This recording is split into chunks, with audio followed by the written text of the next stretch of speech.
This is Colin Baker, who you may say, that's right, and you are listening to the attack of the 50-foot nerds, you demented people. The title for tonight's podcast is Kerouac. Just another Tuesday. We are taking over. Happy Tuesday, podcast.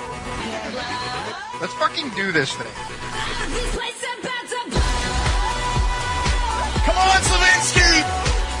The PanelsOnPages.com podcast network is here to cover all of your pop culture needs. 2 words, nerd boner. From comics to television to movies to wrestling, Fuck wrestling. your favorite PCN hosts will keep you entertained all week long. Boobs, boobs, boobs. Peen, peen, peen. Put me in charge! He's Gandalf! Subscribe to the podcast on iTunes, look for the Pop Stars on Facebook and Twitter, and be sure to join the forums and become a member of the population.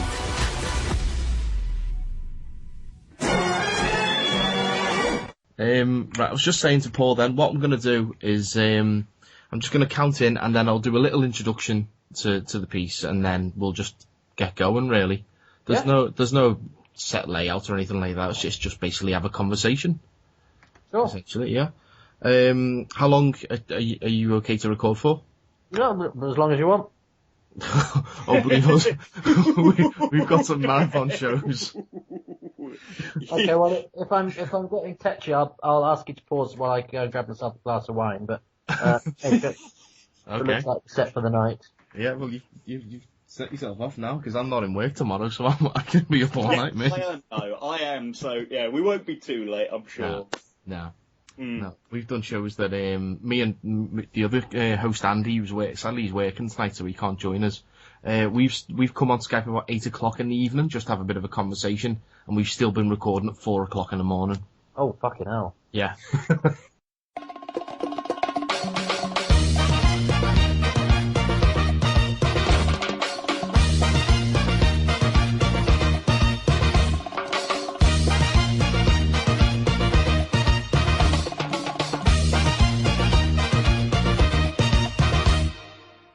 They came like a bolt out of the blue to discuss everything in geekdom.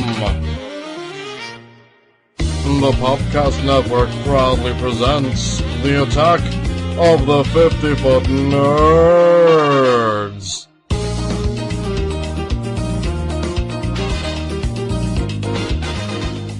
Hello and welcome to the Attack of the 50-Foot Nerds podcast on the Panels on Pages podcast network. My name is Mike Bell, as always, and with me today, no Andy, but I am joined by... Roger Caesar Marius Bernardi de Delgado Torres Castillo Roberto. Okay. No, I'm kidding. Wasn't It's Paul. Who else did you think it was going to be? Well, of course it's Paul. It's Paul. It's obviously Paul. Because it's you know, as we know, Paul is Mr. Doctor Who for our show. And that should give you a bit of a clue as to why it's just me and Paul today. Although it's not just me and Paul. There we go. Yes, because we are actually joined by a special mystery guest today. And we're going to be talking to this gentleman all about what he's doing in this 50th anniversary year of Doctor Who, and also about what he's been doing in his career leading up to this point. So, special celebrity mystery guest, if you'd like to introduce yourself. Hello, my name's Toby Hadoke. I've never been in Doctor Who, but I've done lots of things on the periphery of it. And as a result, I occasionally contribute to the DVDs and things like that. There you go. So he's been in Doctor Who if you're watching the wrong audio track on some of the old ones. Yeah, I've been in I've been in some Big Finish Doctor Who's. Yeah. So You have indeed, yeah. been in Doctor Who. Yeah. Well, So yes, well I know, but some people don't count that, so then they. you're non-canonical. Yes. Yes, I'm a footnote. You're the Frobisher of... Yes. Well, yeah. I was gonna go into the whole thing of that, but no, we won't go into whether Frobisher is canon or not. But there are some people who say he is, some people who say he isn't. I'm not gonna sit on that either side of that fence at the moment. But yes, we're going to be talking. Toby's gladly donated some of his time to talk to us about what he's doing, which is basically the same as what we're doing now. It is at the moment he's currently pestering people to talk about Doctor Who in a nutshell. Yeah. I've just done. I think. Hang on. What time is it now? Yeah, about 2 hours ago, I came off from a Skype conversation to a gentleman in France who was telling me all about certain things he's done outside of Doctor Who. We briefly spent a bit of time on his one appearance in Doctor Who as well. And he was, I think, the 75th or 76th person I've interviewed so far this year. Blimey. That's a hell of a mammoth quest. And basically I look in my diary, and if I usually have gaps on a Wednesday afternoon between arriving in London about midday and performing on stage at about 8:30 in the Leicester Square, which I do every Wednesday, having worked in Manchester every Tuesday. So Wednesday afternoon is a good time, and sometimes I get the odd Monday off as well. And I look to fill those 2 days or day and a half with as many interviews as I can to keep me ahead of the game, so that, when I get that massive job that's going to take up the rest of the year, I've got a good back catalogue of interviews. So far the back catalogue is going very well. The massive job hasn't quite appeared yet, but I'm still hoping. Well, it's you keep yourself busy. That's the main thing. But Toby, you very much give this impression of at the beginning of the year, you just come up with mad ideas, and then just away you go. Because running through corridors was very much one of these sort of ideas you came up with at the beginning of the year, and ran with it, and then Who's Round has sort of been a similar thing for this year, hasn't it? Well, yeah, I think the thing is, I'm at heart, I'm very lazy. And the worry is, if one doesn't give oneself something to... Because you see, in this game as well, it's very easy to sit on your arse and wait for somebody to employ you. Mm. And that's the worst way of getting employed. Well, certainly it's never the way that's worked out for me. I don't know, it doesn't work for me either, sadly. very, very pretty or whatever, but whatever.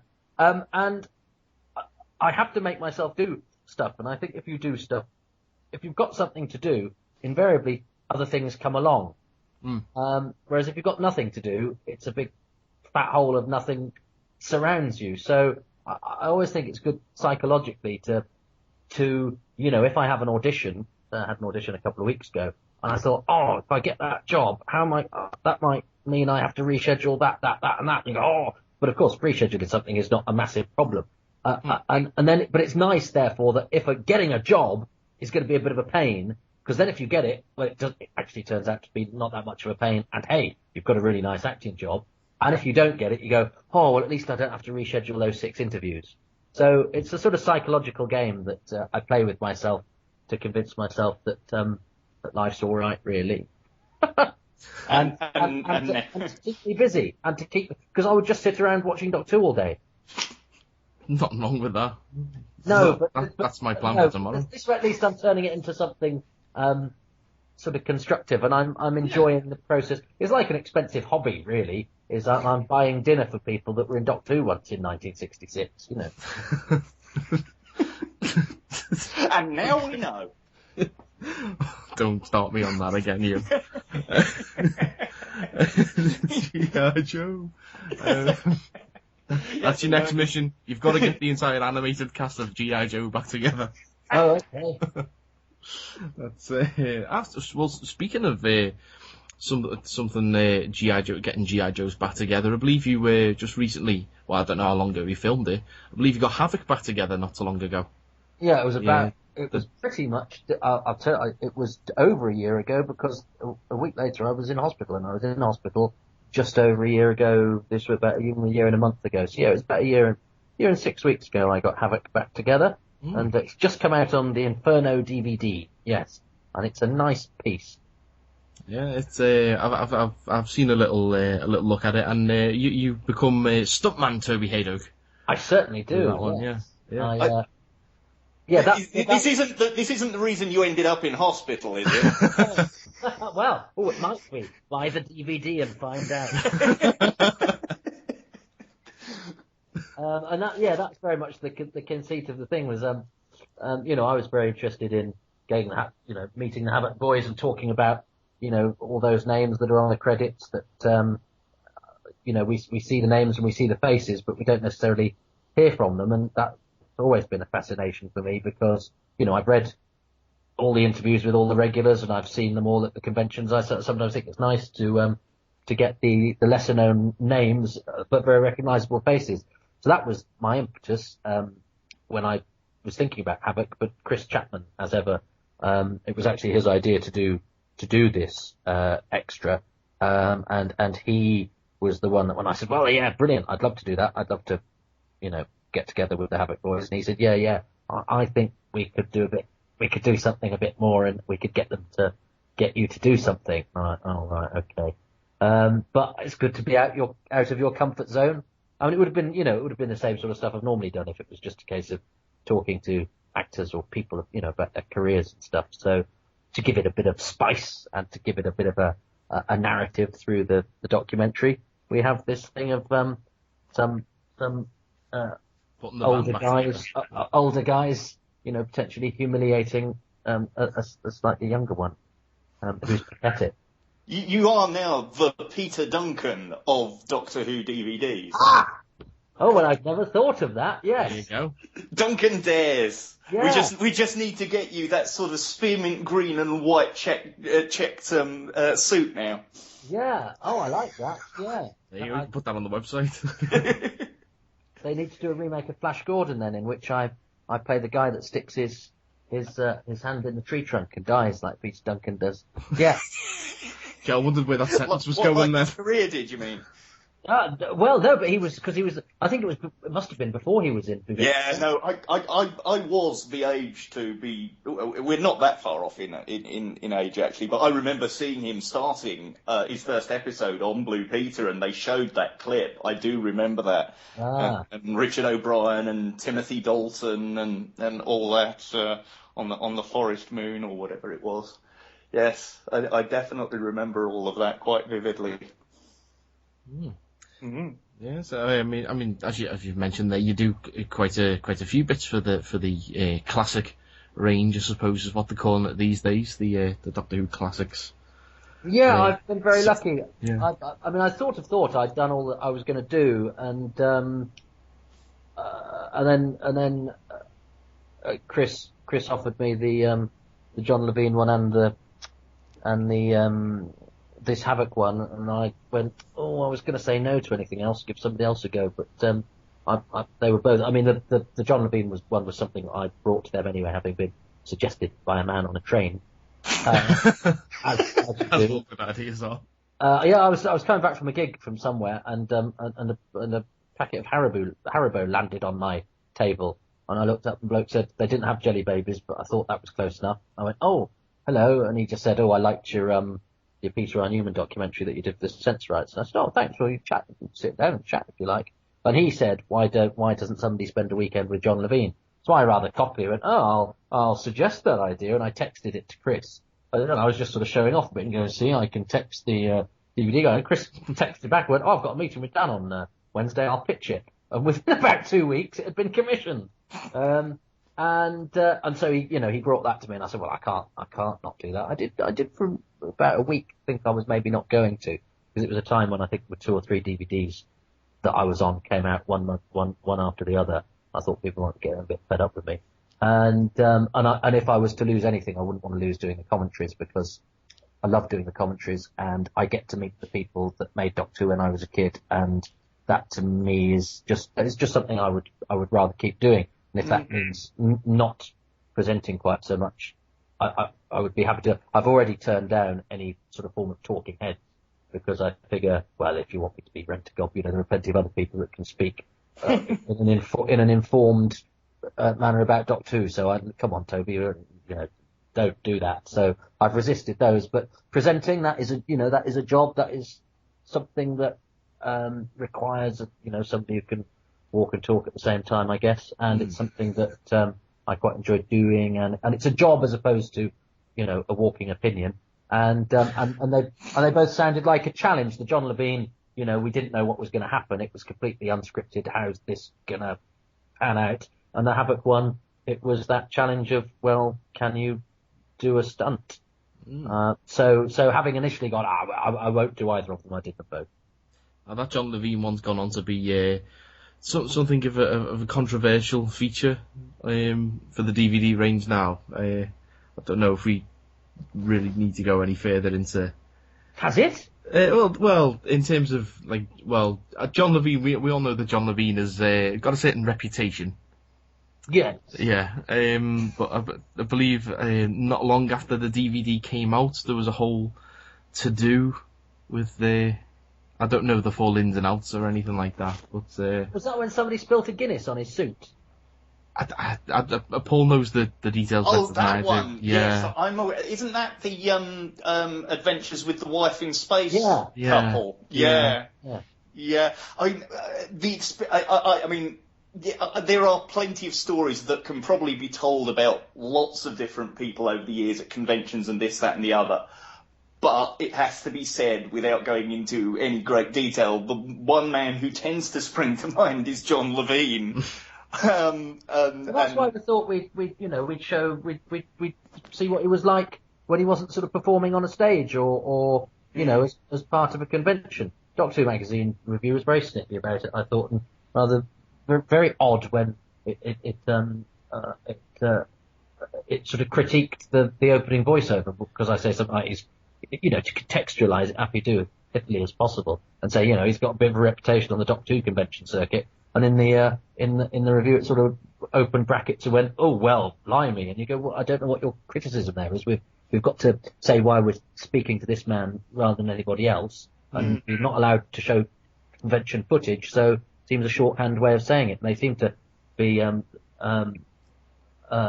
critiquing that as if they stumbled upon something that they could really they've really hit a nerve and gone, we've got you there. And I don't know what the context of the complaint was.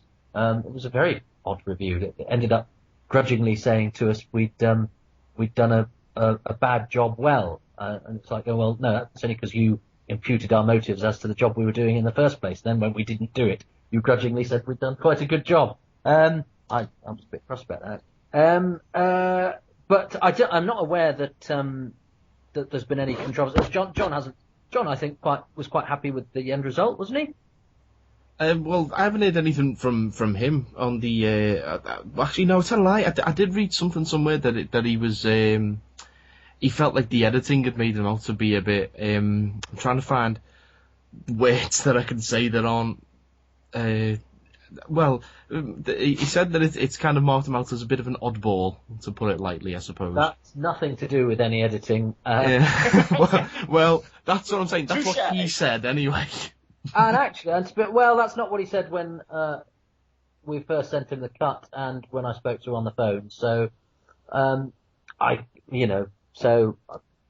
stand by it. I don't think there was any stitch up, and he was all right with it when he first saw it. But of course, all has to do with somebody at a convention say to you, "Oh, John, we were a bit odd on that," and you go, "Oh no, that was the editing." I don't know. I'm happy to.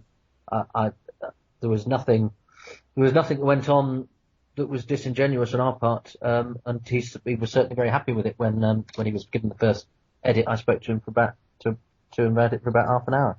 Yeah, so I suppose that shows the difference between initial reaction and then reaction to reaction.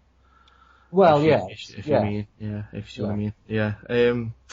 But I mean, well, let's talk about what you do away from Doctor Who in a sense. Obviously, you've mentioned there that you head off down to London on your Wednesdays. You do your Tuesday nights because your day job, if you like, is that of a stand-up comedian, is it not? Yeah, I live out of a bag. Oh, if Andy were here, he'd be asking you if you knew where peas were. It's a running you know joke. what my name is? Yeah, we've got a running joke that there's a hobo who lives on our podcast who he's always looking for peas for some reason. But anyway, yes, it's a long and boring conversation. It's not for now anyway. But I'm intrigued. Yeah, well, we've got 30 plus episodes to go back through. Yeah.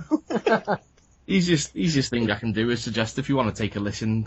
We did an episode 0 not so long ago. We just recently joined this website, the panelsonpages.com website, and as we launched on there, we did a best of like the year that we've been going. all of our like running jokes and what have you. So it's all on there. It is 4 hours long. I will be honest with you. Well, I spend a lot of time on trains. So. Well, yeah, it's got a whole wraparound where me and Andy get kidnapped and by Bane and Voldemort. Oh my goodness! Yeah. What interesting lives you lead. Indeed. And on the very next episode, Paul sent Daniel Craig and Sean Connery to come and rescue us. Oh, blimey! Yeah. I have powerful friends. He doesn't. Yeah. An angry Scottish man and a marmalade overlord. Oh God! See, this is why whenever I speak to people who don't know anything about our show and I say stuff like marmalade overlords, they're just like, "What the hell does that mean?" Well, it's a good phrase. Fair enough. Well, anyway, going back to Tuesdays, you've got your what is it, XS Malarkey, isn't it? Yeah. Yeah. Yeah. We're doing that 15 years. Yeah. 15 years. Yeah. I mean, wow. Yeah. It's 16th birthday in September. Oh well, I shall have to come down and celebrate. It's not far away from you. It's not. It's only half an hour up the road. So Yeah. In fact, are you there tomorrow? Yeah. Got Justin Morehouse on. There you go. I'm off tomorrow, so I might pop down. Oh, pop down. Come and say hello. Oh, I shall do then. I shall do. So yeah, and then Wednesdays you do. Where is it in London? I haven't got that on me notes here. It's Leicester Square. It's the 99 Club on Storm Nightclub, Leicester Square, which is my regular. Yeah, I've got two. I've got 3 regular comparing slots, and the 2 that are on adjacent nights are on in completely different cities. That must be a hell of a track, though, just doing that every week. Yeah. I mean, that's the least of it. I do the Comedy Store in Manchester every other Sunday. Excess on Tuesday, but my family and home are in London, so I go back on Monday morning, having done Sunday, and I'm home for less than 24 hours, and then up again and back to Manchester on the Tuesday. Blimey. Yeah. Well, I don't envy you there, sir. I do not envy that one at all. I do most of my work on the train. That's the discipline I have to have. I wrote most of running through corridors on train journeys. That's the beautiful thing of having a laptop with episodes on disc, and I'd either watch them on the train or I'd be writing up what I'd watched that morning or the night or on the train. We should probably explain what that is. Actually, Run Through Corridors it's the quote unquote ongoing book series that you're doing with Rob Shearman, isn't it? Yeah, it's just hit a bit of a snag in terms of editing. I mean, we did it all in the year, and of course that's a psychological false stop in a way, because you go, well, we've done it, but of course then it has to be prepared for publication, which involves editing, because we repeat each other, and we couldn't edit at the time because it was just a case of doing it. So he'd send me his, I'd send him mine, bash, and but Rob's very good at first drafts. I'm terrible, so his stuff's pretty self-contained and works pretty nicely anyway. The basic premise was that you start on Unearthly Child and watched all the way through to the end of the David Tennant era, wasn't it? Every episode in chronological order, 2 episodes a day, and then we went up to 3 at weekends. Blimey. So that on the New Year's Day the following year, which was the live broadcast of David Tennant's final episode, that the experiment would come to an end a year after it began with, the latest episode of Doctor Who, which, as it turned out very nicely, was the end of an era, was the end of David Tennant. And the big plan was, it was originally going to be a book, and then it turned into 2 volumes when we realised how long it was going to be, and then it ended up being announced as 3, and now I think it's, because of the sheer word count, it's going to be 4. But of course the question on everybody's lips is the first volume came out God knows how long ago, and I believe it's 3 years. 3 years. Where's the next one? Well, the next one, my part of Rob had a bit of a delay because he got some work on in terms of editing, and then he edited all the first half of all of his Pertwee, and then I was in the mire of doing Edinburgh shows and things like that, and then I got my bit done, and then he got a load of work on again, and then I've been ill, and so I'm done with my edit of volume 2, but I'm not sure that he is, because I know that he's been very, very, very, very busy So it's all happening, but it's just taking a bit longer than anybody would like, which is a shame. But and I think again it's because of the fact that it's sort of done, except for the boring bits, which is the getting it ready for publication. And Lars is so nice that he hasn't shouted at us.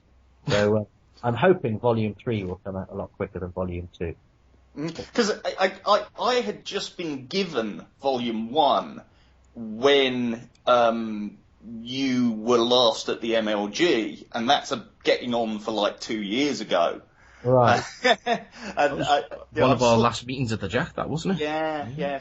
I'm slowly working my way through it, because what I've been doing this year is somewhat similar. I've just been working through my DVDs on the shelf in order, and I didn't want to sort of get ahead of myself in reading those parts of the book. So I've now got to the end of my Hartnell DVD, so I've got this whole chunk of sort of the book where I can read it all in one big go, because I'm not sort of waiting for myself to watch the episodes and so on. But it's a really enjoyable book, and it's literally been written and experienced in many parts of the world, because I went through the part where the two of you were in off in LA doing Gallifrey and what have you. So we because we had to do it wherever we were. I do much of Volume 2 on my honeymoon. So yeah. I bet the missus loved that. Yeah, she was all right about it, actually. I think, and actually Rob came to my stag do, and so we there's actually we watch episode 1 of the Ark in Space together, because there was a shortage of beds, so we ended up doing a sort of Morecambe and Wise. So and that's part of the fun, it's the main bulk of it is what are they going to say positive about this episode of Doctor Who, but the travelogue or the quest element of it is quite fun. That's interesting what you're saying there, because the whole idea was to try and find something positive to say about every episode, and very quickly, from what I could gather, you're surprised there were episodes coming up where you freely admitted you were struggling to find something positive to say. You still managed it, but did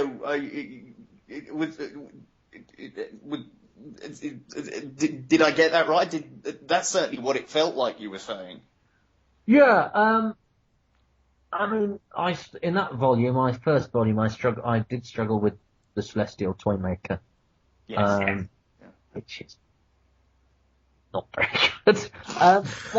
But I am one of those people that loves Doctor Who, and I frequent forums, and you do wonder why some people who like Doctor Who don't like saying anything nice about it.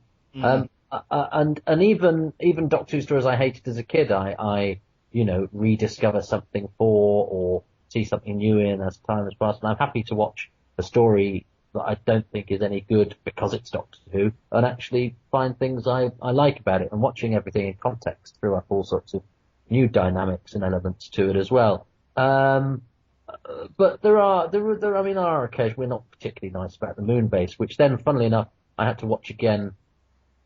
Can I? Yes, you can. It has been announced. To do the DVD commentary of, and actually found myself really enjoying it when I was preparing for the DVD commentary. And I looked back at the running through corridors and thought, I was being a bit blooming miserable about that.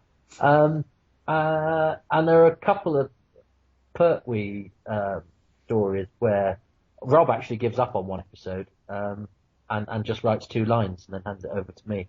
That's the first time there's a sort of non-entry. Do you know what story that is? It's episode 5 of The Time Monster. Oh, well, there we go then. Enough said. He just goes, Joe's got a nice haircut, over to you. But, and I thought I'd struggle with some of the McCoy stuff, because, season 24, I remember watching through, never mind behind the sofa, I was, behind hands in front of my face, through my fingers.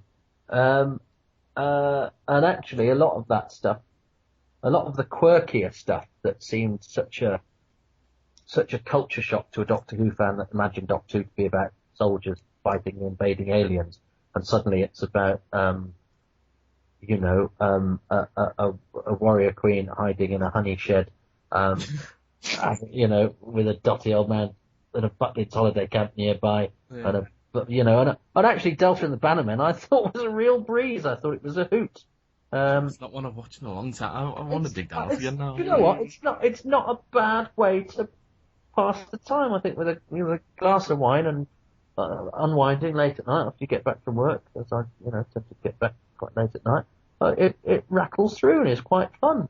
My youngest does actually quite like that one. He's got Joshua's 6 years old now, and he will pretty much watch anything as long as it's unless it's black and white. I still can't get him to really watch the black and whites, but otherwise, if it's got Doctor Who on the cover, then he'll pretty much watch it. And yeah, he's watched Delta quite a few times and definitely gets something out of it.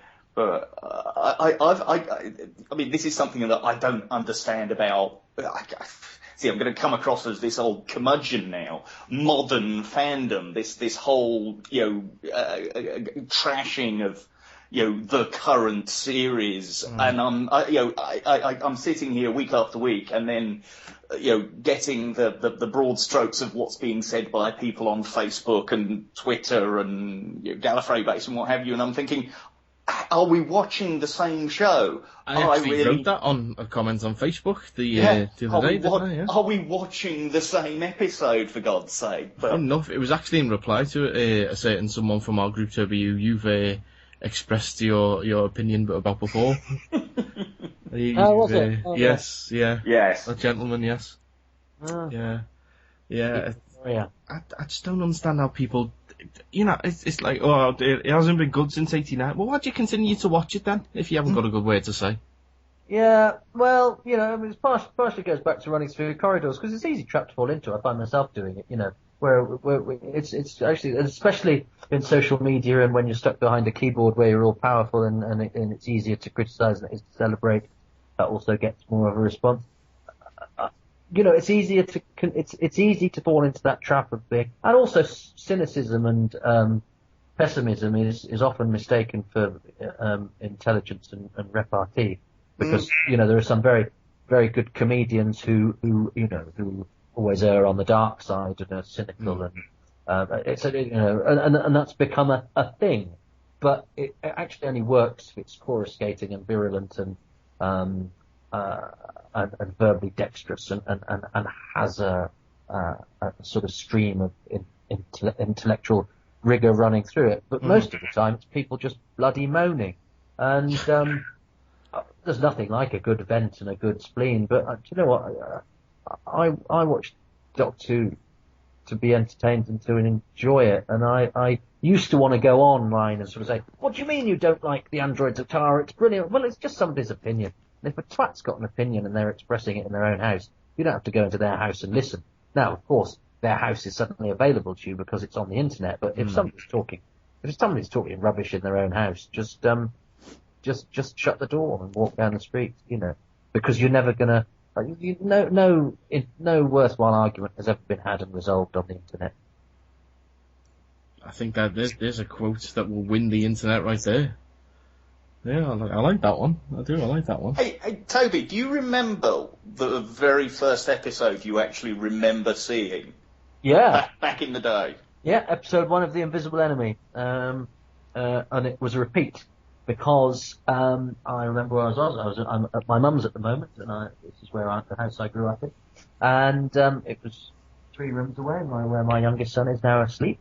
And it was on a sofa in front of a fire, and the episode started, and 3 astronauts in the spaceship at the beginning of The Invisible Enemy, and one of my brothers said, "Oh yeah, this is where their faces turn furry," and lo and behold, they got zapped through the console by the nucleus energy, and they put their helmets on, and next when they take their helmets up, you see that the nucleus has manifested itself by. Well, at the time it looked like scary alien fur. Now it's men with big silver eyebrows. But at the time it was required to suggest to me alien infiltration.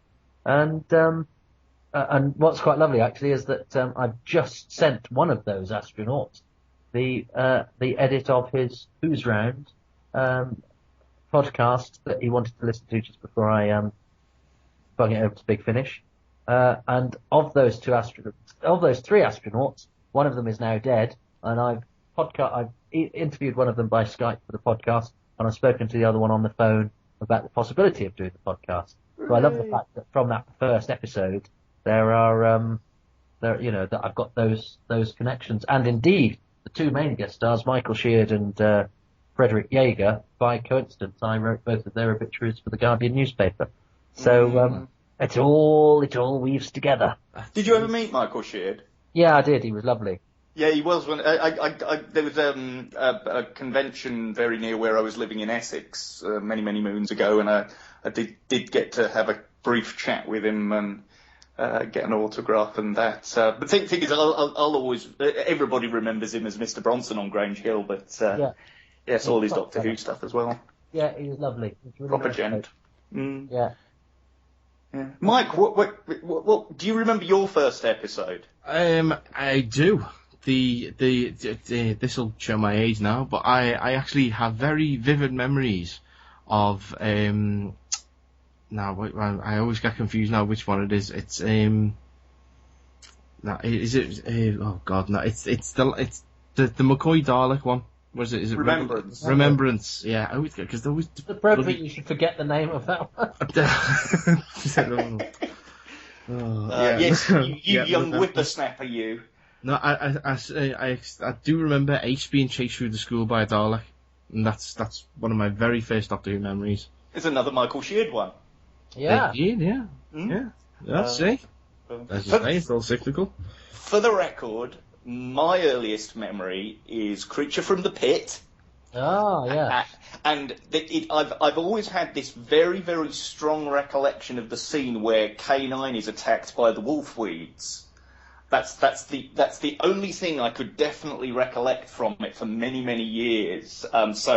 Erato and actually the Doctor and Romana and all that. But K9, I definitely remembered being attacked and being engulfed by the wolfweeds. That stayed with me very vividly for many years until I got to see it on video or what have you.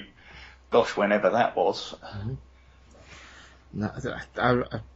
I say I was only young when I saw Remembrance, so I remember that scene. But my growing up with Doctor Who years was on UK Gold, I think it was. I think that's what the channel was called back then. Yes. When it was on a Saturday and Sunday mornings. God, you're making me feel so old. Me too. What? Oh. Admittedly, I mean, I classed myself as becoming a Doctor Who fan in quotes. 1988, 1989. So basically, when the series went off the air, even though I'd been reading the Target novelizations, in the library and that, voracious reader as a kid, and I had watched a great deal of, certainly Peter Davison. I remember, twice weekly for him, and I definitely saw some of the Colin Baker stuff, even though I think during that time, the mid-'80s, I tended to be watching ITV more at that time, so it would more be something like the A-Team or Buck Rogers or what have you. But yeah, a mate of mine who was a Doctor Who fan was doing GCSE music with me, and he lent me Doctor Who magazine. Issue 150, remember exactly which issue it was, because it had the big 150 on the cover, and this article about Tomb of the Cybermen, and it opened up this whole world to me, and I started reading it and became a fan from there. But in those dark days of not having a new show, being able to easily access the old stuff that wasn't out to buy on VHS through UK Gold, and then people recording it off UK Gold and lending it around your local group and things like that, it's an absolute saviour. I don't remember them showing any of the Hartnells or the Troughtons, or if they did, I certainly didn't see them. But I distinctly remember seeing a lot of Pertwees, all the Toms, but the one that really stuck for me, and still to this day is my favourite Doctor, is Peter Davison. There's just something about when he came in, I was like, yeah, this is the show that I like now. And, you know, when like, as I say, when Pertwee and when Tom were on, I could miss a weekend, I'd miss a story, you know, that it wouldn't particularly bother me, but when Peter took over, I was there week in, week out, watching every single one. Well, he to me is an example of why you should never, go with your initial reaction, because of course I grew up with Tom Baker, he was my Doctor, so when Peter Davison came along, he was awful, he wasn't Doctor Who, I hate him, and I spent the whole of Davison's tenure hating him, and then when Colin Baker came along, I loved him because he wasn't Peter Davison, yeah, that good riddance, and that sort of thing. Of course, then when I started collecting the old episodes, Davison was very low on my list of ones to collect, so I left them quite late, and then realised as I watched more and more of them, oh God, he never gives a bad performance, and he's fantastic. He's really good, and he's an old man in a young man's body, and I think Peter Davison is absolutely brilliant, and he went from being, you know, my least favourite Doctor to probably my third favourite Doctor, just by the journey of rediscovering him, and I think that's the thing with Doctor Who, is that it's such a mosaic of variety that your moods towards it change, and you can see new things in it, and I think with experience you can actually appreciate what the program makers were doing, which perhaps you didn't do at the time, and things like that, which I think I certainly did with the McCoy era when doing Running Through Corridors, that I hadn't done when I was I was at the age to be a grumpy teenager who, it was a Doctor Who was like life, I hated it, it didn't understand me, but of course, the passage of time, and I think time has been actually very kind to some of those McCoy stories, because they didn't have the budget to put on space epics, so they very cleverly decided to do these sort of abstract, weird stories that, because they're about universal things, their strangeness now, where at the time they seem sort of slightly cheap and pantomimic or not hard or grown-up science fiction. Of course, actually, most things that try and be grown-up don't seem terribly grown-up, and actually the things that they're trying to talk about, although they're doing it in this over-the-top, occasionally overblown, slightly offbeat way, can, as time goes on, and television production from that time now all looks pretty much the same. It's all dated, Time, it means that time has been perhaps a bit kinder to the Doctor, and certainly the subjects that they were tackling and things that they were trying to say do seem quite interesting now that they're historical documents rather than the last hurrah of a program that used to be about, soldiers blowing things up or bases under siege, blah blah blah. Yeah, no, it's certainly, like, as you say, it's good to be able to look back now and just put the budgetary concerns out your mind and just sit and enjoy a nice story, a good story, And that's why, would you say, now I want to go back and watch Delta and the Bannerman again now. It's a hoot. Just purely so I can just enjoy the story, And there's a fabulous performance from Richard Davis as Bert, the camp, the chief redcoat chap. Lovely performance, really good. Well, that's certainly going to be on my watching pile. Now, I just want to go back to something you said there about, obviously, Davison, when you said you could believe he's an old man in a young man's body.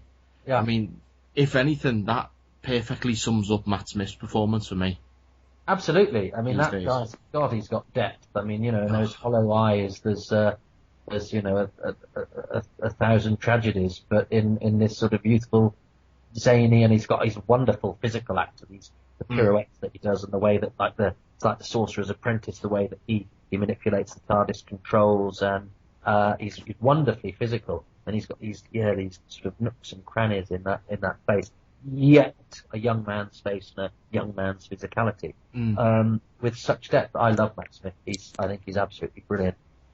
It's those moments where he does the old 3/4 turn to camera from where he just turns around. Oh, it's just that those haunted looks on his face when he's finally he wakes it all out and everything. And it's just, I don't know how he does it, but I wish I could do it.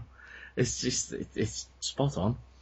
I mean, obviously we've just come to the end of the latest series with Matt Smith. What did you think of this? We'll call it the half series, the mini series, I suppose, if you like. Yeah, well, it had some odd moments, but namely the Rings of Doodah. The Rings of Agadoo, yeah. Yes. It's a sort of Planet of Fire of the Matt Smith era, where Planet of Fire, it had lofty intentions. It didn't seem to do anything particularly wrong. And I could understand that there were some things going on that you think, oh yeah, I know why you tried to do that. That's a really good idea. But I'm not sure I ever want to watch you again. But of course I will in 20 years' time. I'll go, what was I thinking? It's, and I didn't mind. I saw some people on the internet getting very cross with it. I found it quite interesting, but I did sort of think, okay. And I like, every Doctor Who story has something. I like the idea of currency that has an emotional charge to it. I think that's a nice idea, and all those sorts of things. It was a funny thing.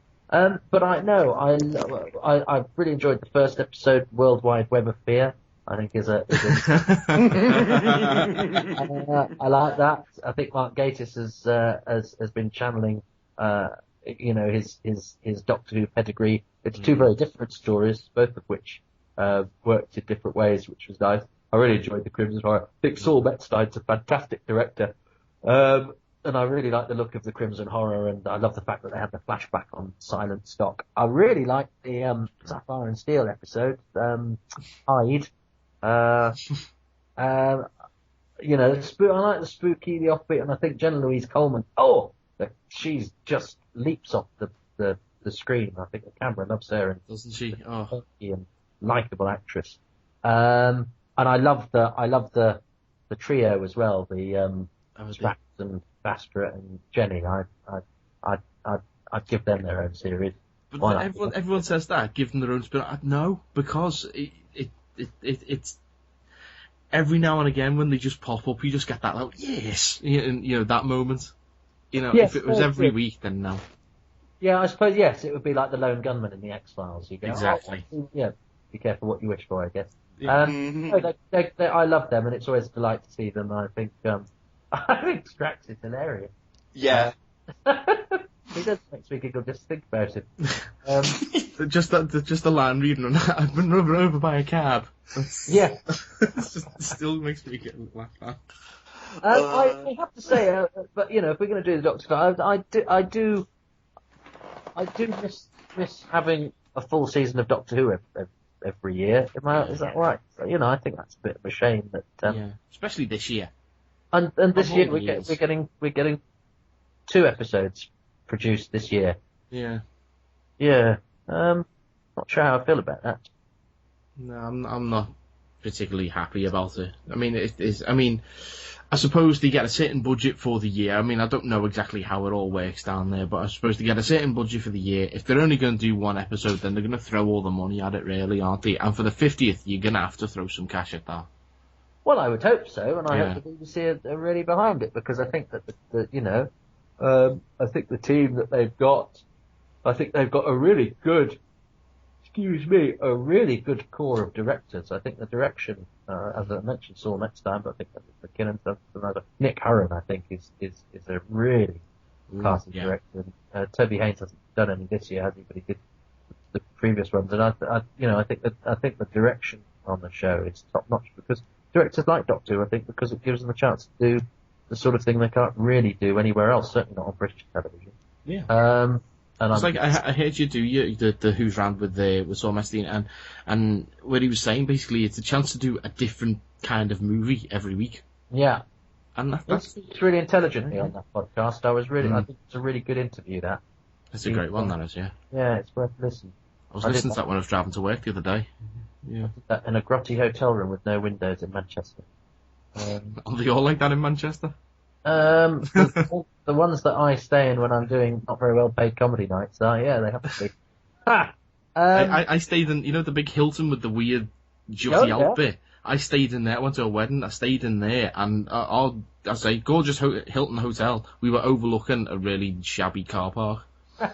So you even when you're paying, you still don't get it. Yeah, well, maybe that's why I was lucky I didn't have any windows. There you are, then.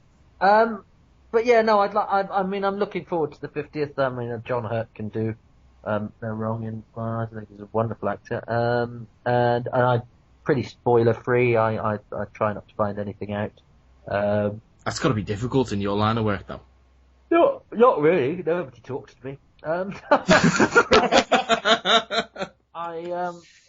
No, I mean, I just make sure I keep my head down. I don't go on the those areas of the internet. I mean, that's I do go on forums, but I don't go to the sort of spoilery places. It's easy enough to. I mean, I know if stuff, if it's stuff that's in the paper, I generally find out. But no, it's relatively straightforward to do.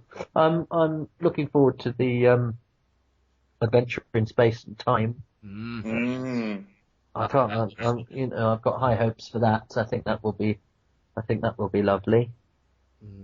I was very surprised when they announced that Reece Shearsmith is going to be playing Troughton in that. Very surprised. Oh. I can see it though. I can see it. Oh, absolutely, I didn't expect to see Troughton at all.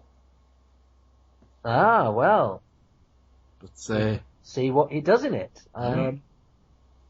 But yeah, there's part of me that's more excited to see that than there is for the 50th. But I suppose that's maybe because the 50th is shrouded in so much mystery. Also, it's very easy to be blasé, isn't it? We're so blasé now about Doctor Who because we go, oh, why have we just done it, haven't we? Why aren't we getting 13 episodes a year? Yeah. Why not 7 or 8 years? What the hell are we talking about? Well, indeed, because I've been sitting there again, looking at people complaining, and it's like, well, I was there in 1989. You don't know you're born. Yeah. I barely did. I was 4, 5, whatever. And also, we've had, not only have we had episodes, the Doctor Who Christmas special is now a thing. Well, it's never been a thing before. I'm not fighting the Feast of Stephen. So, the 50th, in a way, is slightly hampered, poor thing, by the fact that in our mind's eye, we've already got a Christmas special. So we can sort of conceive of it, even though it will confound those expectations. Of course it will.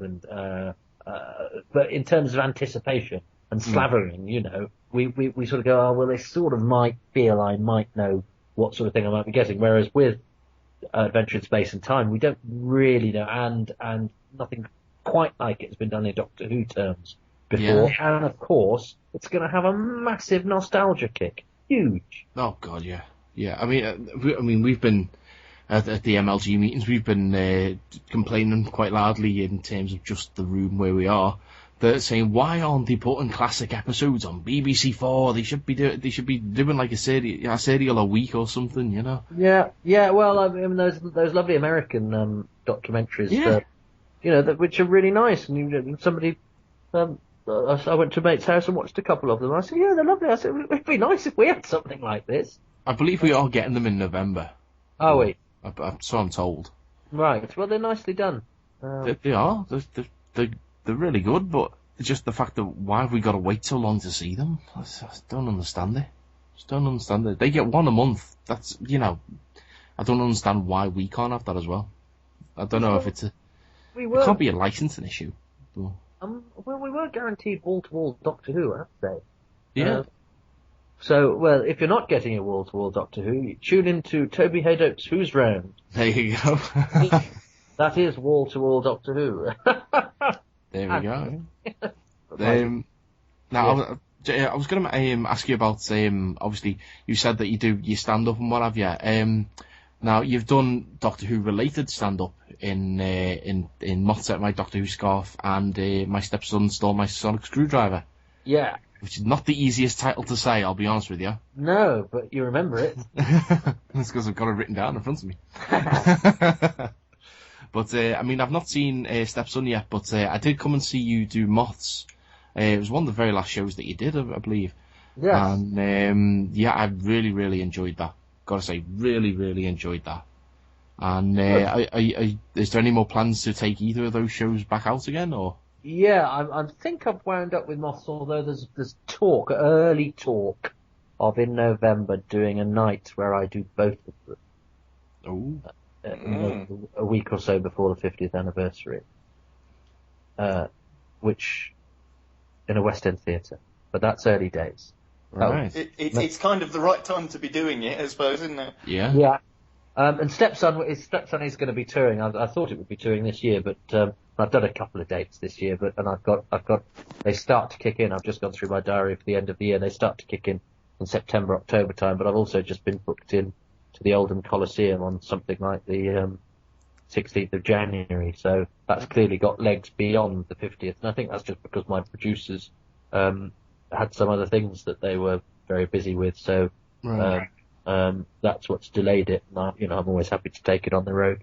But yeah, I would like to take Stepson out on the road. I think it's a better show. And that certainly seems to be the feedback of the people that saw it in Edinburgh. Yeah, I don't see why I can't do that, as often as I did Moths, if people, if the same places will have the show. Yeah, I'll certainly come and see it, definitely. Good. Try and keep me away from that one. It's a nice show. I'm really pleased with it, and I really enjoyed performing in Edinburgh. And we did really good numbers during an Edinburgh that was quiet for a lot of people. I think audiences were averaging at 16%, and the lowest audience I got was one following Wednesday where I got 35%, but I sold out at weekends, and I think I averaged 60%, 50-60%, which is extraordinary for. It's not bad at all. A not very well known comic in a very quiet Edinburgh Fringe. So you say not very well known comic. I was saying to someone earlier today. I was saying, fingers crossed we should be getting Toby on the show today, and they were saying, well, who's that? I said, well, you'd know him in certain circles, kind of thing. So you say a not very well known comic. Depends who you're asking, sir. But Doctor Who fans know who Pat Gorman is, but that's he's one of the country's leading actors. Well, do you know how I actually? He's also apparently a brand of pork pie. Well, do you know how I actually got them to know who you were? I said to them, have you ever seen Phoenix Nights? And they went, yeah, of course. Yes. I said, do you remember when they did their alternative night and that guy's saying about the old people stinking of piss? I'm like, oh God, yeah, that's Toby. Yeah, I mean that's become quite a good shorthand actually, because sometimes I'm not one of those people that if I meet somebody at a party or something and I don't go, I work in the theatre and television, I sort of say comedy and that sort of stuff, and then but always people sort of say, well, what have you been in? Yeah, and it used to be for years, that you could see the light go out in their eyes when I said, I was a terribly good Tesman in Hedda Gabler once. They go, I've never heard of that. But if you just go, yeah, I was in an episode of Phoenix Nights when I did that, it's sort of a way of going, oh, right, he's not some Walter Mitty character, even though it's only about 40 seconds of screen time. But he could be in the greatest play ever written. No one goes to the theatre. If you go on TV for 40 seconds, you know who you are. Especially something like Phoenix Nights that exactly. that will go on forever, and that's good because I occasionally get a little royalty from it. So there you go. So yes, long may Phoenix Nights continue. My only association to that is my very, very first short film that I did was with Neil Fitzmaurice. Oh yeah. He used to lead in it, and we did a scene in a strip club where I was sitting next to Neil, and it was a terrible day's film, and 8 hours getting a lap dance. It was awful. Well, I was particularly pleased that in the episode that I'm in, Neil, who I've known for a long time, a very good stand-up himself, and a very good actor too, describes Brian Potter as the Phoenix Club's very own Davros. While it was doing Robot Wars. So I was very pleased to be in the episode of Phoenix Nights in which Davros is mentioned. That only you would put that connection together. Yeah, well, it's trying to make sense of my pointless life. It's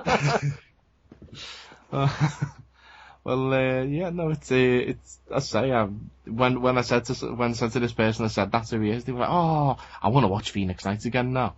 Oh, well. So, I mean, if they go out and buy a DVD or something like that, I don't know. If you might get a couple of pence worth off that, I don't know. I have to say, when they released it on DVD for the Christmas market, they did Series 1 one year, and I got a very nice check after Christmas, which is always a nice time to get a bit. Mm-hmm. And then the following year, they released Series 1 and 2 in a box set. Oh, yeah. and people bought it all over again, and I got another very nice checklist after Christmas. So I'm going to try and get yourself on Benidorm then. They always bring out box sets for that. yeah, well, no, it can be. Just a nice little holiday. Yeah, and you could talk to somebody who was in Vengeance on Varos. I could, Sheila Reid, yes, Yeah. indeed. Yes, and is Steve Pemberton still in it? Yes. Yes, he is, yes. Yes. Silence in the library. Yeah. Yeah. But I'll go for that. Mentioning Peter Kay, it makes me wonder what you thought of Love and Monsters now. Ah. I really like Love and Monsters. I always would. I mean, it's part of it's an aspect of my psyche that I'm always somebody who will champion the underdog. If I'm watching the FA Cup, I'll always go for the plucky league players rather than the Premiership stars, because I like the romance of that, of the underdog coming up. But I sort of had a feeling I'd like Love and Monsters because it was going to be slightly off kilter, and I think it's very sweet. I love the characters. I love all the ELO stuff. Those things that Mr. Blue Sky's in Moss Over Dr. Scarf. Actually, as I was writing it, putting the finishing touches to it, that song was going on in my head because of the episode. I don't like the love life joke at the end. I don't like any of the paving slab stuff. I think it would have been a more moving story if he'd lost her. I don't think it gains anything because it takes you out of it, because it's got a very awkward attitude to, science fiction is about doing things that we can't do in everyday life. It has to have a rooting in some sort of plausibility, and I don't buy a woman who exists to occasionally stick her head out of a paving slab. I just don't get that, and it certainly doesn't justify that pretty crass joke. That takes a nice thing and spoils it, really, and I think that's something that maybe a less autonomous writer would have had taken away from him in the final rewrite, and probably would have looked back and gone, I'm glad that was. But I love the story of Elton Pope. I think Peter Kay is very good in it as Victor Kennedy. Because Peter's from Bolton, and yet he's very sort of posh and quite domineering, and not like that really. I think the Absorbelov's quite funny. I love the fact that the twin planet of Rexicorico Phallopatorius is called Plum. I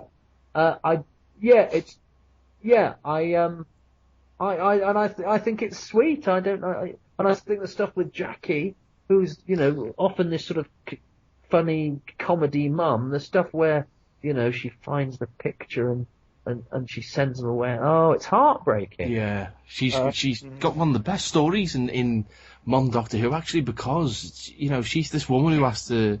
It's like when parents their kids join the army and they go off to war or whatever like that. It's those left behind. Yeah, she's got a very heartbreaking story that they never quite focused on enough for me. And credit to her, and indeed to the writing, that she was the sort of comic relief character who, like all of these occasionally broad characters, when it boils down to it, actually are very real in places. No, it's lovely. So no, it's an episode I really like. I am so glad to hear you say that, because I've always had a soft spot for it, in and of itself as an episode, but also because that's the episode the day I got married. So it's got all those connections to me. It's love and monsters, and yeah. No, I think it's good. I think it's good, and heck of a cast as well. Yeah. I was in an episode of A&E with Moya Brady, who's a very nice woman and a very good actress. I was her boyfriend, and we both survived, which was nice.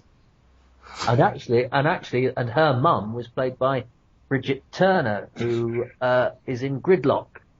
So there's a scene with the three of us, and her husband is Frank Cox, who directed Edge of Destruction and Sense-Right episodes of both. It all comes back to Doctor Who, doesn't it? It all comes back to Doctor Who. My life, I'm a very tedious man. It's all I ever think about, really. You could do a 6 Degrees of Kevin Bacon thing, but I don't know who you're using in place of Kevin Bacon. I don't know. Well, would you? I suppose it'd be John Abernethy. That's your probably your go-to guy, innit? Yeah. Yes. Yeah. That's If you've not seen Moths, then or even heard it because you did the BBC 7 audio version, didn't Yes, and I think they mentioned that they might be repeating it as part of the 50th week, but but it's early days. I won't get a Phoenix Nights size check for that. I think I will get. Well, instead, I'll tell people to go out and buy the CD. Oh, do buy the CD, you yes. can buy the CD, yes. Or you Available now from Audio Go. Yeah, downloads, you know, Yeah. it's you know. It's literally pence, isn't it? Something like that, I don't know. Probably. Yeah. I don't know, I got mine long ago. But yeah. Do if you're not going to be able to get to see Moth for any, unless Toby does it again, then go out and buy the CD, buy the download, because it's really good. And Louise Jameson's in it as your mum, isn't she? She is. She's awesome. She is an absolutely fantastic. She's a brilliant actress. I love She's a Louise. wonderful person. Oh, I met her last year when we went. That was the first time I met her last year when we did Who at Hoylake last year, the convention. Oh, yes. First time I met her, and oh god, I'm still in love with her right now. Even Well, I interviewed her at one of our conventions back in 2004, and I just keep remembering the eyes. Yeah. You'll just lose yourself in those eyes, basically. That's it, because I edited the video montages that we played on the day, and she's the only one who actually said to me, she said she really, out of all the guests, she said I really enjoyed that, and the fact that she like complimented me, I was just like, melted down to the floor kind of thing, you know. Yeah, she's a very, very nice person. Lovely woman. Yeah. Cracking actress too. She's great. Oh, I think God, she's brilliant. Hell yeah. She's brilliant in everything. She's one of those people who's just got one of them careers that. Yeah. She's one, maybe you wouldn't know the name necessarily, some people, obviously we would, but some people might not know the name, but they'll go, oh god, that was her who was, In EastEnders or Yeah. Bergerac or Tenko. Tenko, Yeah. So she's, she's around. Well, speaking of Hoylake, I believe you'll, commitments notwithstanding, unless anything comes up at the last minute, I believe you'll be joining us this year. Yeah, no, I'm committed. Yeah, I think I'm pretty much committed. Yeah, I'm coming along for the weekend. Hooray! I'm sure Erica's got me into doing something. She's told me what it is, but I haven't let it register in my brain. I won't do that until there's about a week to go, because it's the only way I can. I can't remember function, your really. interviewing now. No, I'm sure I've been told as well, and I can't remember. Are you doing I'm just concentrating on my. Yeah, I think that's. I think you're doing Terrence Dix. Yeah. Oh, well, there'll be plenty to ask. And Fraser. Fraser, yes. I think you're doing Fraser as well. Oh, well, that'll be all right then. Yeah. That's good. Also, at that, I mean, me and Andy mentioned it on a show we did the other day, but seeing as we're talking about that convention now, we're going to be doing 50 Foot Nerds live. Oh, crumbs. Yeah, we're going to be, the three of us, me and Paul, and Andy's coming as well, and the three of us we're filling time on the day as we're going to get up and just kind of wing it a little bit, really. Yeah, good. Try and have a go, yeah. So. Well, it should be fun. Yeah, no, you'll have to let us know how we did. I like doing conventions. I was getting a hankering to do one, so I'm pleased because have I been to one this year? If I have, it wasn't for very long. Because they're normally at weekends and I'm normally working. But I'm in Manchester on the Sunday, so I've used it as an excuse to say, oh well, I can justify it. Fair enough. Are you just doing the Saturday, or are you coming to the Friday? There's a thing on Friday evening as well. I'm coming to the Friday. Oh, well, there you go. I'll buy you a pint then, sir. Oh, excellent. There you go. Yeah. That's well, it's the least I can do for you, giving a bit of time to come on the show and no problem. talk about I'm doing whatnot. a podcast that relies on, lots of people giving their time. It would be a bit remiss of me then to not do the same as somebody else. It's been thoroughly appreciated, sir. No worries. And an absolute pleasure. Yes, indeed. So we'll just do a bit of a recap then. So bigfinish.com, go there. You can get Toby Hadoke's Who's Round podcast, as it's called. Or if you just go on iTunes, if you subscribe on the Big Finish feed there, you'll be able to grab it off of there. Obviously I know you're busy with this, but also you did the Toby Hadoke podcast. Oh yeah. As well, the comedy the comedy there's thing. a couple of those. They take some. I'm a bit of a perfectionist, and I'm not particularly technical. And writing the sketches was one thing, but actually getting them put together and nice was. So I'm not saying I'm not going to do any more. I'd love to do some more, but at the moment, I'd have to have a week at home. Well, I thoroughly enjoyed them. So if you do bring them back, then I'll certainly be listening to them. Yeah. Oh, good. Yeah, they're quite fun, but they just take it. Whereas these podcasts I'm doing now involve me shoving an iPhone into somebody's face. That's it. A lot easier to put together. That's it. I mean, we do on our show. We do every now and again. We do a little audio thing. We did. I say the episode where we talk about G.I. Joe a lot recently. We did. You're familiar with the G.I. Joe cartoons at the end? They always used to do those little safety announcements like "Don't play with matches, kids." Yeah. And all that, yeah. We did one of them at the end of our episode, and which was my daughter. I actually shoved the microphone in front of her and said, "She's only 5." I said to her, "Say these lines," and she's like, "I'm in the park now, and here I'm eating my picnic." And funny enough, it was Sean Connery and Daniel Craig again, weirdly. They'd all go through characters. We're trying to get her to just leave her rubbish in the park. So me and Andy came in and said, "No, don't leave rubbish. It's not very nice. It makes the place look like Grimsby or something like that." I can't remember.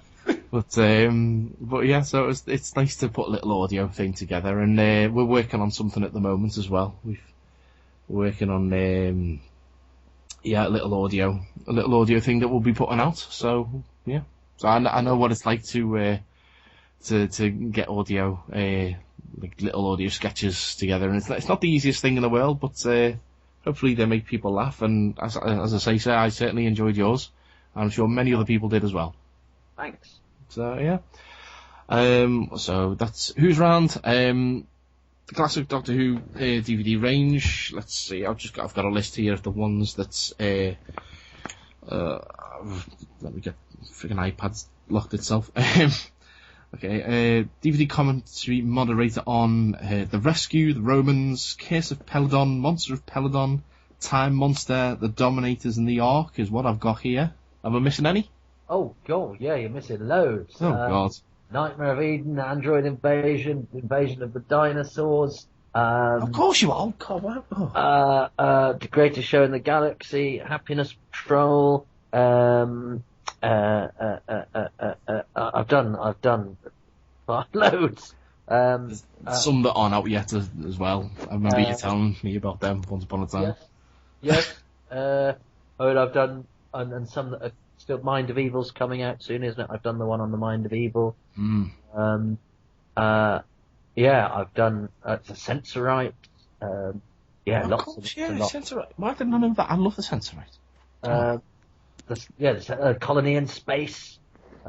Yes, I've done a fair few commentary moderations. I was throwing these notes together in work earlier today, so you'll have to excuse me if I miss some of those.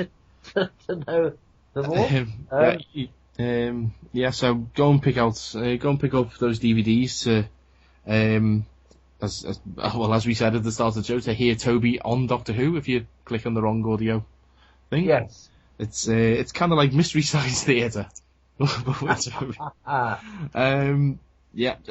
and downloads of Moths. Trying to think what else. Running Through Corridors. Go and get Volume 1 now, and Volume 2 whenever that appears. And I'm in the Big Finish Tom Baker. Yes. Tom Baker audio seasons. Yes, I'm in 4 of those. Yeah. Which are you in the ones with David Warner's in them, isn't he? Yeah. Well, I got an email saying, would you like to be in 4 Tom Baker audio adventures? The villains would be David Warner and you. So of course I said spoilers. I think I'll probably say yes to that. Yeah. David Warner's long been a favourite actor of mine, and he's a very nice man and a terrific actor. I'm gonna say I've yet to listen to the Tom Baker ones yet, but they are on my listening list. Oh yeah, they're good. I think they're good. Fun to do. Look forward to doing that. You've done other ones as well, haven't you? And I did one with Sylvester, and I've done one with Lucia Davis. Yeah. trying to think what else. You ended up as Janet Fielding's ex-boyfriend or something, didn't you? I certainly did, yes. Janet Fielding's ex-boyfriend who got turned into an insect. Which, that wouldn't have happened if I'd been in the Archers. Happens to us all from time to time. Yeah, that was why I really like Janet Fielding. She's great fun. She's a hoot. She's a good laugh. That was the first one I did, although it was out second. It came out after the McCoy one. That was the first one I did. So that was my first role in Doctor Who. Was that one? Yes. And when I got the script, of course, because he's in the very first scene and he gets dragged away, and there's these insect noises, and I went, "Oh, come on! They haven't asked me to be a Doctor Who to die in the first scene, have they?" And it was only when I read on that I discovered I was, but I'm not in it then till the end of the first episode. I don't think. Cliffhanger material. I was thinking, this is taking the mickey, isn't it? I can't say no. I'm not going to turn down the chance to be in Doctor Who, but they really think I'm only good enough to be in one scene. But as it turned out, it was a slightly better part than that. But I had a moment where I thought, oh God, what do I say? Well, just be glad you kept reading, because some people would have just went, no, and threw the script down. Yes, it's a good job I didn't see emails. Piss off!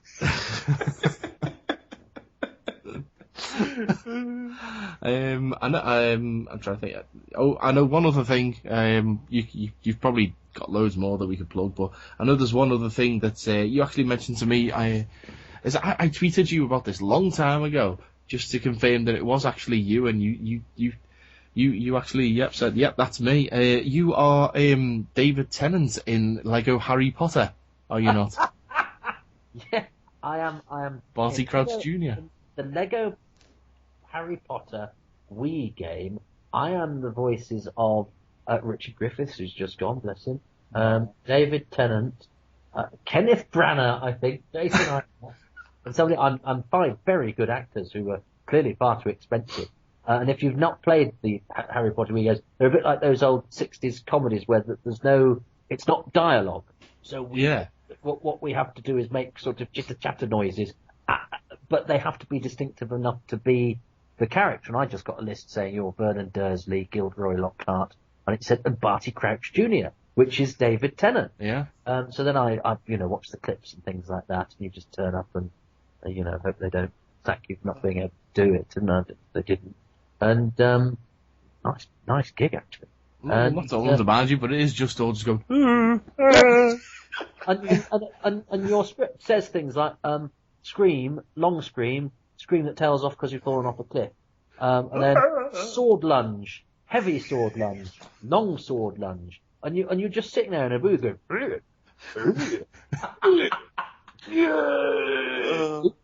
and then you have to do those noises again, but as a different character. So then you have to go, and you suddenly become this character without actually being able to say anything. You're not allowed to say anything that's recognisable dialogue. But you also have to be reminiscent of without being explicit about it, be reminiscent of the person in the film. And there I was being David Tennant, but much cheaper. Have you been up to Leavesden yet? Have you been up to the Harry Potter experience? No. I have to be blunt. At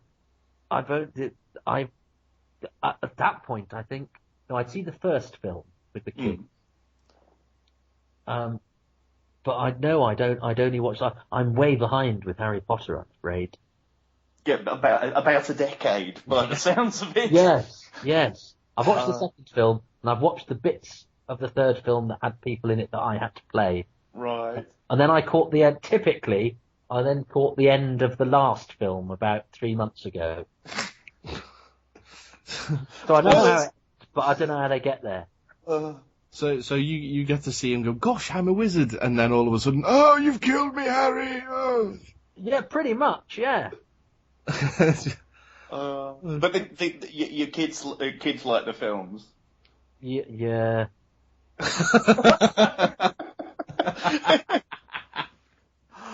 Listen, they will love the Harry Potter experience. I was actually down your way just a couple of weeks ago. It was my daughter's 15th birthday.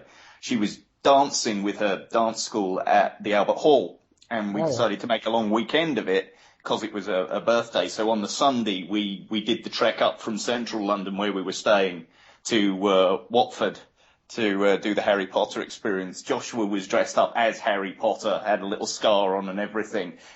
The whole cosplay thing happened to him. Complete strangers walking up to him outside and asking us, can we have our photo with the little Harry Potter, please? These tourists from all over the world. But it's amazing what they've got there. That the Great Hall sets and the Hogwarts sets and this, that, and the other.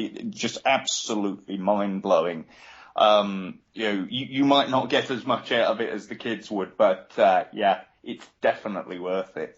Their mother can take them. Well, I'm just going to round things off. I've got two further questions for you, sir. Because you're not getting paid for this interview, we're not getting paid, and this podcast is going out to people for free. You may be familiar with this little speech. It's if anyone wants to donate to a charity or anything like that to basically in a way pay for this interview, then have you got any charity that you'd like them to go to?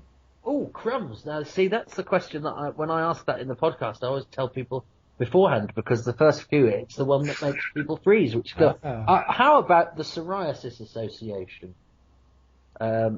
Just type psoriasis, P-S-O-R-I-A-S-I-S, Psoriasis Association. Go there, because 2 to 4% of the population suffer. Oh, we're not allowed to say suffer from, but I'm going to, because I'm not going to be captured by the semantics police. Suffer from psoriasis, and it's not. People are still very far away from completely understanding it, and it can be quite a beast. So yes, the Psoriasis Association, please. Okay, that's a good one then. And what we'll do is in the description for the episode, we'll also put a link to the website in there as well, so that even when people on their iPads or their iPods, whatever, all they got to do, or generic MP3 device, all they got to do is just click on the description, and there it is. Great. And finally, have you got a message for Doctor Who fans in the 50th anniversary year of Doctor Who?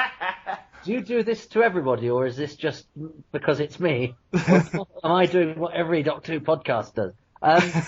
The message to Doctor Who fans is, just enjoy it, and there will be things that you don't like about the world of Doctor Who, but we were all drawn to it because it's a piece of entertainment, and it's about a man who sees all the horror in the universe and still has a boundless energy and curiosity, inquisitiveness, and empathy for fellow beings.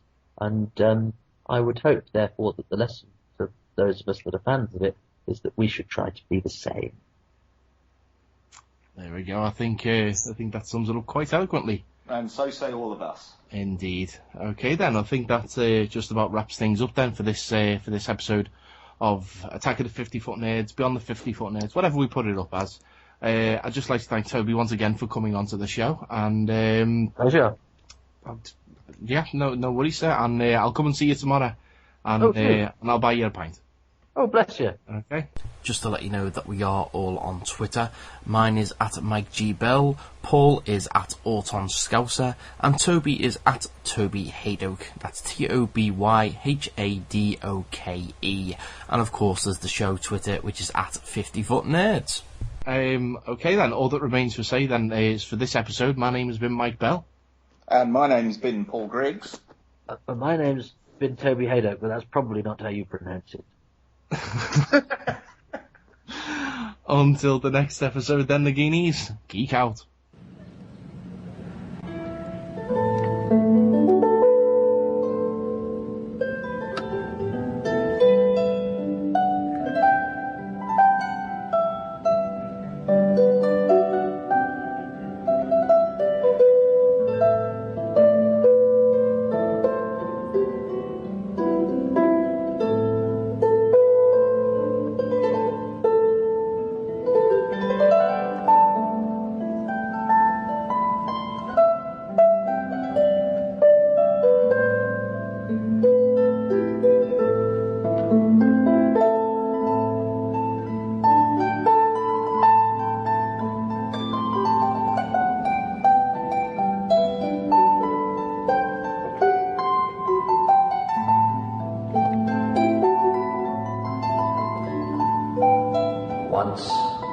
Long ago, on an island in a sea of clouds, there was a land where giants walked. And the giants lived amongst the peoples of that land, and they used their great strength to help them.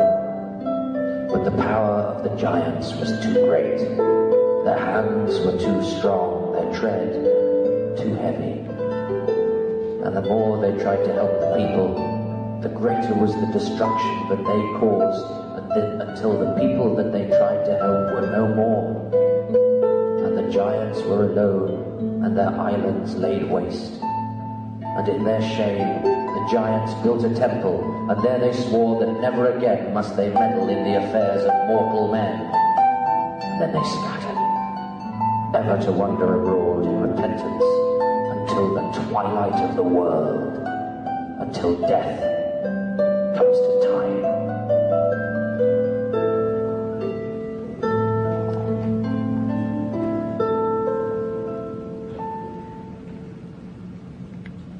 Mr. Toby Hadoke.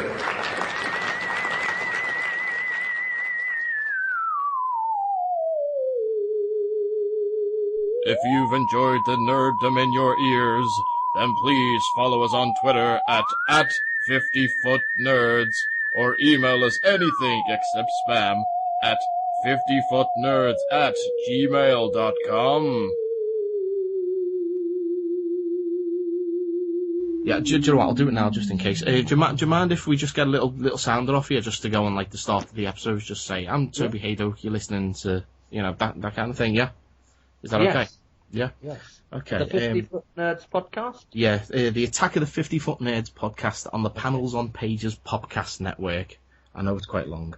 All those wonderful plosives. Yeah. Hang on, the Attack of the 50-Foot Nerds podcast on the panelsonpages.com. On the panelsonpages.com. Popcast network. Popcast network. Yeah, panelsonpages.com.